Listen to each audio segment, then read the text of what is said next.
Olá pessoal, eu sou o professor Wesley e vamos para mais uma aula de Progressão Aritmética, parte 2. Se você não viu a parte 1, é só clicar aqui no card.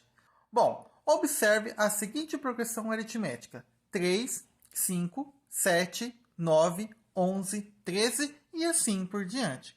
Note que, a partir do primeiro termo, eu somei 2 unidades para chegar no 5. E de 5 para 7, também somei 2 unidades.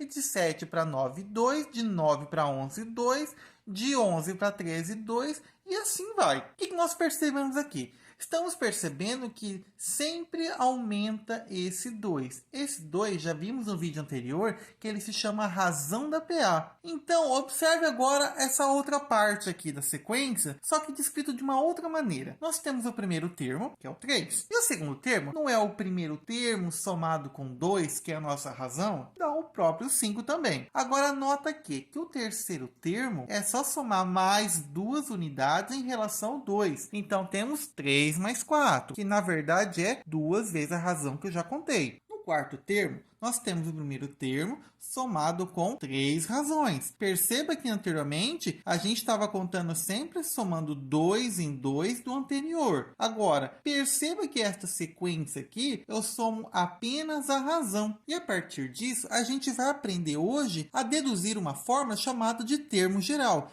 E esse termo geral a gente vai ver aqui na sequência. Vamos encontrar uma fórmula que permite achar qualquer termo de uma PA conhecendo apenas o primeiro termo e a razão. Seja A1, A2, A3, até a N e assim por diante, uma PA de razão R. Temos que o A2 ele é a mesma coisa que o primeiro termo somado com a razão, que a gente já viu anteriormente que é assim que funciona. Quando vamos para o terceiro termo, não é um A2 mais a razão? Só que o A2 não é A1 mais R, então, na verdade, eu vou contar o A1 mais 2 razões. Naquele caso anteriormente, que a gente já tinha visto, é o 2 que a gente fica somando.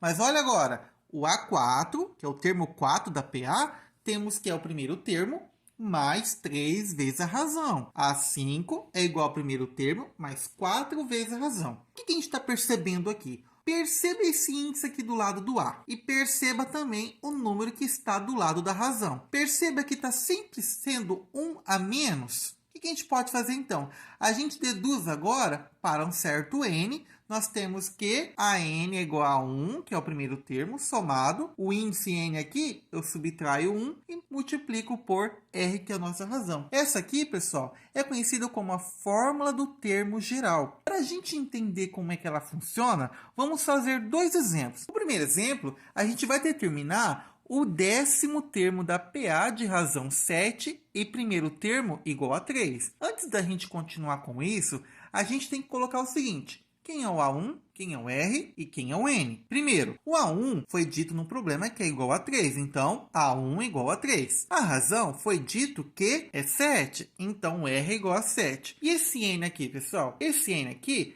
é o termo que eu quero determinar. Por exemplo, se eu tenho umas PA de, sei lá, 15 termos, eu quero determinar o 10º termo. E esse 10º termo aqui é o meu N. Então, N é igual a 10. Primeira parte para a gente resolver esse problema, a gente tem que colocar a fórmula. A N é igual a 1 mais N menos 1 multiplicado por R. Lembrando que esse N aqui foi dado que é 10 e a razão é 7. Lembrando que o A1 também é 3. Substituindo corretamente, A10, ou seja, o 10º termo da PA é igual a 3, que é o nosso A1, mais, tá vendo esse N que é 10? Então, 10 menos 1 e multiplica aqui fora por 7. É muito importante você deixar isso aqui em parêntese por enquanto, tá? Lembra na matemática? A gente sempre resolve primeiro no parêntese e o que não estou resolvendo agora, que permaneça da mesma forma. Então, fica 10 ainda, 3 fica aqui e fica então 10 tira 1, 9. E 9 vezes 7 agora. Aí no penúltimo passo a gente vai resolver essa conta. Quanto que é 9 vezes 7? 9 vezes 7 é 63. Então a 10 é igual a 3 mais 63. Logo, o A10 é igual a 66. E o que isso significa? Significa que o 10º termo desta PA é o 66. Exemplo 2. Determine o 31º termo da PA de razão menos 3 e primeiro termo igual a 25. Como a gente já tinha visto no primeiro vídeo, essa PA aqui ela é de razão negativa. Se ela é de razão negativa, significa que ela é uma razão decrescente. Significa que, a partir do primeiro termo, sempre vai diminuir a cada razão, termo a termo. Primeiro, vamos colocar os índices aqui no meu lado esquerdo. A 1 é igual a 25, foi dado no problema. O R, que é a nossa razão, é igual a menos 3. E o N, quem é? Eu não quero determinar o 31º termo da sequência? Então, esse 31º da sequência é o meu N. Então, N é igual a 31. Colocando a fórmula, o termo geral é igual a 1, que é o primeiro termo, mais N menos 1, vezes R. O A31 é igual a 25, que é o meu A1, mais 31, que é o meu enésimo termo aqui no caso, menos 1, vezes menos 3. Nota que eu coloquei em parênteses aqui. Toda vez que eu multiplicar um número negativo, obrigatoriamente, eu devo colocar entre parênteses. Detalhe importante, toda vez que você encontrar parêntese, lembre-se, resolva primeiro os parênteses, depois o restante. Continuando, A31 é igual a 25, porque eu não tenho nada para fazer com ele agora, mais 31 menos 1 é 30, e o menos 3 aqui em parênteses continua. Agora, pessoal, uma multiplicação de mais 30 vezes menos 3, multiplicação de mais com menos é menos 30 vezes 3, 90. Então, A31 é igual a 25 menos 90. Muito importante agora, 25 é positivo e menos 90, no caso, é negativo. Como é que fica? Se o negativo é maior que o positivo, eu sei que minha resposta é negativa. Sempre vai fazer assim. Se eu devo 90, eu estou pagando 25, eu continuo devendo 65. Então, significa que o meu 30º termo da PA é o menos 65. Bom, pessoal, espero que vocês tenham entendido e bora para o terceiro vídeo.